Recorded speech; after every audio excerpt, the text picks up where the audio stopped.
Hey guys, Ponce here with a JP combo video as of 2 days since the game's launch. So very early stuff, but it's pretty efficient in terms of people's understanding of the game as of right now.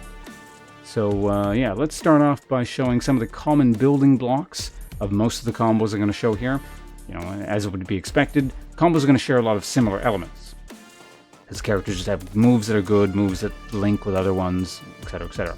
So most combos will be ending roughly with something like this.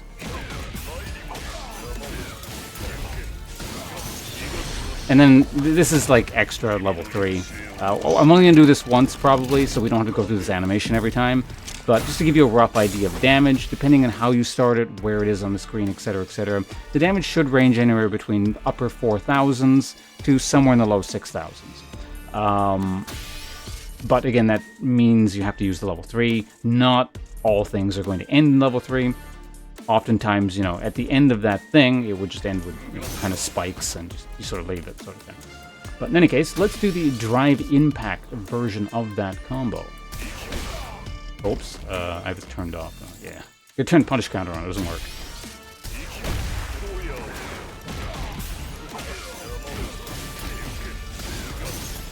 I should probably point out at this point that this thing here, these ghosts, that one right there, I use the medium version, which is the overhead.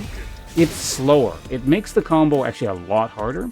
If you're having trouble landing with the overhead, do 2-3-6 medium kick, just do 2-3-6 light kick. It's slightly less damage, but it goes faster, so it makes the whole thing like a lot easier. Just something to note, if you want to be super optimal, then yeah, do 2-3-6 medium, but it's not a huge deal if you have to do the light one. Okay, now version 2 of the drive impact combo is if you don't want to spend 3 meter on the driver. Notice how that eats up 3 on my bar? Well, if you don't have it, don't want to spend it, whatever. Here's the El Cheapo version. Oops.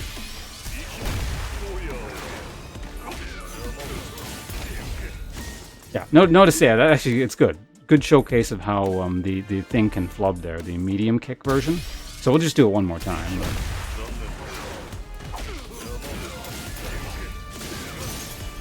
Notice there it was actually slightly different depending on which version, you know, which time I was doing it there. So you can actually do this. The only reason you actually dash is to get the timing right. You don't actually have to dash in order to do that. You can just actually stand there like this for a second, wait for him to crumple, and then you get it. Now the reason you wait for him to crumple is if you don't, this happens. And he just kind of stands there and it changes his frame data, so the heavy 2-3-6 punch, 2-3-6 heavy punch gets blocked. So wait for him to crumple a bit, then do it. Okay, next let's do drive impact combo. How about that? So that's going to be drive impact low. Oops. Drive impact low. Notice that's a low attack. You know, slightly harder to block than just kind of a standard medium one. So what that's going to let you do is do that move afterwards. The crouching medium punch. So obviously if you can do that, you can do it. You can kind of do that one afterwards. Now that's just, you know, without too much meter spent, you can extend that if you really want to. And then you kind of keep going if you really, really want to spend lots of meter. So that would end up looking something like...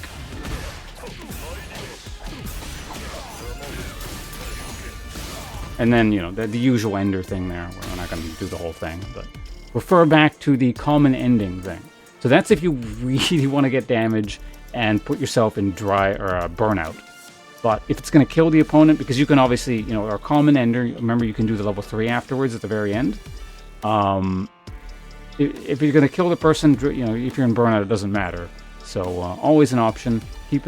Something important, I guess, keep in mind that, yeah, off a drive rush low, which is pretty fast, you can end up doing roughly, you know, close to 5,000 damage and finish a person off. So if they're roughly half health, they could theoretically just die off of this if you're on full everything resources. Similarly, you can actually do that with an overhead.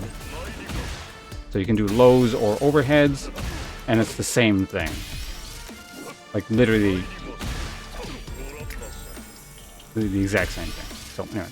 Oh, I guess we should probably show the jump-in version. Oh yeah, let's turn this off. It doesn't actually matter, but let's go ahead and turn that off. The jump-in version of high damage combo, so it's going to be like... Same thing we've already seen a million times. So, just so we show it off once. Okay, so the last thing we're going to show here is... well, not the last thing, but the last full combo we're going to show here that I can think of is actually kind of difficult. It's really fast, so it might take me a few attempts to actually get this one. I don't often pull this off in actual matches, but...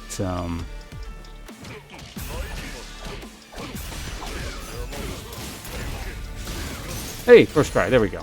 So the damage is pretty low. This one, even if I do the level 3 afterwards, only ends up being kind of like mid to upper 4,000s, I believe. But it does, and puts you in Burnout, but it means you can actually get to a level, a point where you can do a level 3 off of lights. So, kind of neat stuff. Well, I mean, I guess technically you can do a level 3 off of that even, but it's kind of neat, because it chains all the way, how do I want to explain this? Basically, it starts with lights, right? But it works its way through lights to mediums to heavies by using all your dashes. You kind of like chain your way up, which is sort of interesting. But obviously, you don't have to go to the end to put yourself in Burnout. You can just like kind of stop at that point or whatever. So just kind of keep that in mind. Incidentally, all the notation and stuff I'll put in the description for any of these specific combos. You can look at the thing at the side here that shows you what I'm pressing. But, yeah, most of this stuff's pretty basic. Beyond that, just some interesting things. A lot of the time, these are not necessarily combos. We'll just kind of talk about this a little bit at the end here. But, you know, there's bread and butter buttons. Oftentimes in neutral, you're just kind of pressing that. Incidentally, this is not really safe. If people get wind of or figure out that you're doing this, you can actually press a drive impact in between that. Even the light one, I've tried it. I believe the light one. So, and then there's nothing you can do about it, you just kind of get hit. So be careful with this, but it's more like if you're too obvious about it, they predict it. It's less about they react to it. Now, in terms of ranged, what's your ranged kind of pattern often going to look like? Because JP's pretty good at it. You kind of end up cycling between the overhead and these two things a lot, and then sometimes, you know, you throw in the low, but generally speaking, kind of cycling between that. And once they sort of get used to it, they're blocking or they're parrying everything, it's like, oh, he's blocking all the stuff, and you sort of eventually throw in one of those because you can't parry or block that. Incidentally, the ranged command grab, there's some pretty funny gimmicks with this. So you do this, and usually they think you're going to do something else, but you sort of, it's like this fake reset thing in there, so you kind of catch them with that. So this is back medium, his target combo, just kind of throw that in there. Don't do it too often, because, again, if people catch wind of that, you're going to get punished hard, but just something to think about. JP's core, I don't want to talk about corner stuff, because A, I'm not very good at it, and B, it's very complicated, and C, it's its whole own long thing. But what it boils down to is that he's got a lot of really annoying reset type things, and it kind of boils around or revolves around this.